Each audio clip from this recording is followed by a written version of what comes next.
Assalomu alaykum aziz o'quvchim, mani kanalimga xush kelibsiz. Qizlar, qaranglar. Lozim, shim, kilot, shton, lasina, shortik tikadigan bo'lsangiz, zakazga tikadigan bo'lsangiz, siz mijozingizdan mana shu 8 ta o'lchamni o'lchab olishingiz kerak. Birinchisi bel balandligi, bo'ksa balandligi, tizza balandligi, to'piq balandligi. Keyin bel aylanasi, bo'ksa aylanasi, tizza aylanasi, to'piq aylanasi. Mana shu o'lchamlarni o'lchab olganingizdan keyin xuddi mana shu o'lchamlar bo'yicha o'zingizga kerak bo'lgan lozim, shim, kilot, shton, lasina yoki shortini andozasini chizib olsangiz bo'ladi.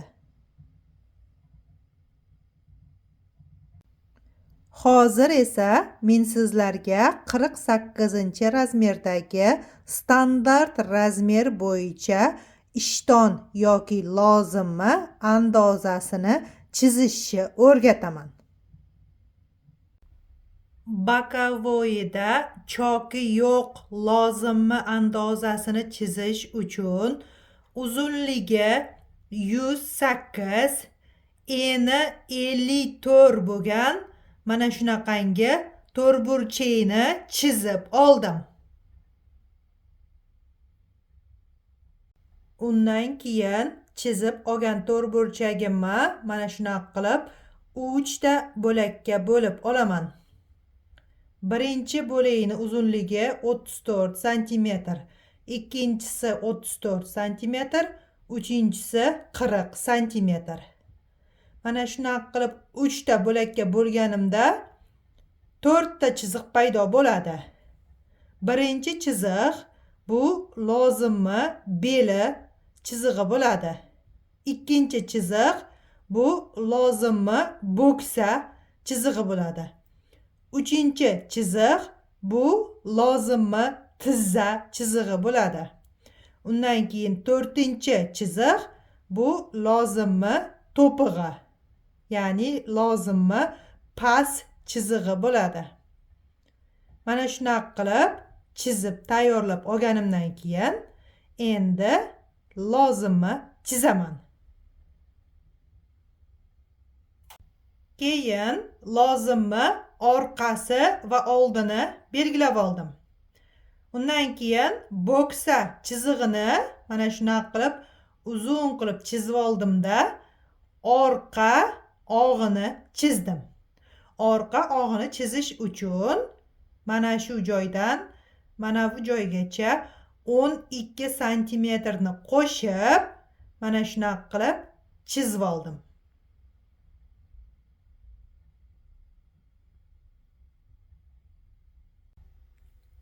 Lozimni orqa og'ini chizib olganimdan keyin oldi og'ini chizib oldim. Oldi og'ini chizish uchun burchidan 4 cm kirg'azdimda mana shunaqa qilib og'ni chizdim. Keyin beldan bo'ksagacha bo'lgan chiziqdan 3 cm tepaga chiqarib shu joydan mana bu chiziqdan 4,5 cm ni o'lchab oldi og'ni chizdim. Ahamiyat berib yaxshilab tushunib olinglar qizlar. Oldi og'ni bo'ksa balandligidan 3 cm tepaga chiqazganman. Orqa og' esa to'g'ri mana shu chiziqni ustida turibdi. Shu narsaga ahamiyat beringlar qizlar. Agar oldi og'ni ham mana shu chiziqqa olib kelib chizadigan bo'lsangiz, lozimni bichib olib tikkan vaqtingizda mana bu joyi ortiqcha bo'lib qoladi yoki yetmay qoladi.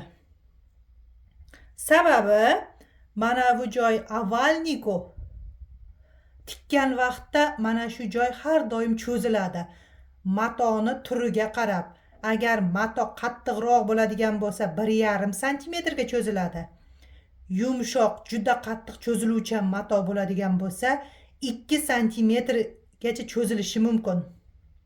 Shuni hisobini olib, oldini og'ini 3 santimetr tepaga ko'tarib chizib olaman. Har doim shunaqa qilaman qizlar. Mana bu joydan mana bu joygacha 4,5 santimetr chiqazib oldim. Keyin tizzani mana bu joyidan 2 santimetr kirg'azdimda to'g'ri chiziq chizib oldim pastigacha. Ko'rdinglar-a? Shunday qilib lozimmi oldi va orqa og'ini chizib tayyor qilib oldim. Undan keyin lozimmi bel qismini modellashtirib oldim. Agar lozimmi xuddi mana shunaqa qilib bichib oladigan bo'lsangiz, oldi uzun bo'lib ketadi-da. Shunaqa bo'lmasligi uchun mana bu burchakdan 4 santimetrni o'lchab olib tashladim. Shunda bu lozimmi bichib tikkan vaqtingizda beli to'g'ri bo'lib turadi.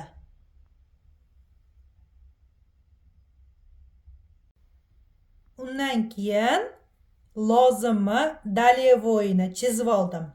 Dalyevoyni chizish uchun mana bu burchakdan mana bu joygacha 28 santimetr orqa qismi, mana bu nuqtadan mana bu burchakgacha 26 santimetr oldi qismi qilib o'lchab oldim va pastidan ham xuddi shunaqa qilib mana bu burchakdan mana bu joygacha 26 santimetrni, mana bu burchakdan mana bu nuqtagacha 28 santimetrni o'lchab mana shunaqa qilib to'g'ri chiziq chizib oldim. Bu lozimmi dalyevoya, ya'ni yonidagi chizig'i. Ko'rdinglar-a? Oldi kichkina, orqasi katta.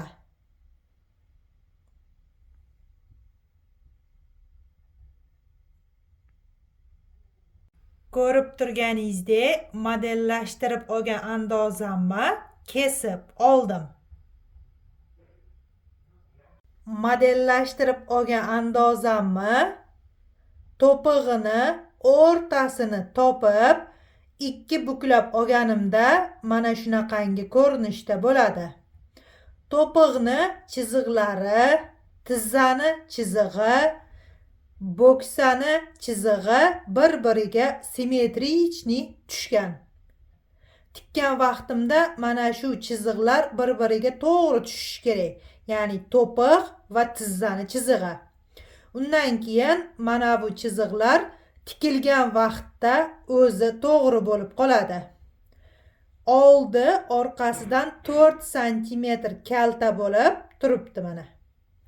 Keyin buklangan vaqtda dalyevoy chizig'i oldinga 2 santimetr o'tib turibdi. Ko'rdinglar-a?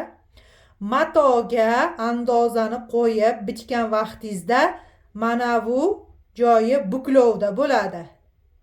Yoki ochib andozani qo'yib bichmoqchi bo'lsangiz, mana bu dalyevoy chizig'iga ahamiyat berasiz. Qolgan joyini qanaqa bo'lsa, xuddi shunaqa qilib bichib olasiz. Bu andozani chok haqi ichida tayyor narsa. Hech qayeriga hech qanaqangi chok haqi qo'shmaysiz. Uzunligi, mana bu og'lari, beli hammasi standart razmer bo'yicha qilingan qizlar. Andozani xuddi mana shunaqa qilib chizasizda, matoga qo'yib bichib olaverasiz. Faqatgina bitta qiladigan ishingiz, xohlasangiz mana bu tizzasidan mana qilib toraytirib lasina, shim, lozim qilib olsanglar bo'ladi. Qolgan joylariga tegmaysiz. Shunday qilib 48-razmerga standart razmer bo'yicha lasina, shim, kilot, ishton, lozim, shorti tiksa bo'ladigan asosiy andozani modellashtirib ko'rsatib berdim. Siz o'zingizga kerak bo'lgan narsani mana shu o'lchamlardan foydalanib modellashtirib chiqazib olaverasiz. Darsim foydali bo'lgan bo'lsa, like bosib, kommentariy yozib ketinglar. Mana chevarchilik sirlari kitobim va chok haqqi ichida bo'lgan tayyor andozalarim sotuvda Ipodrom bozorida bor.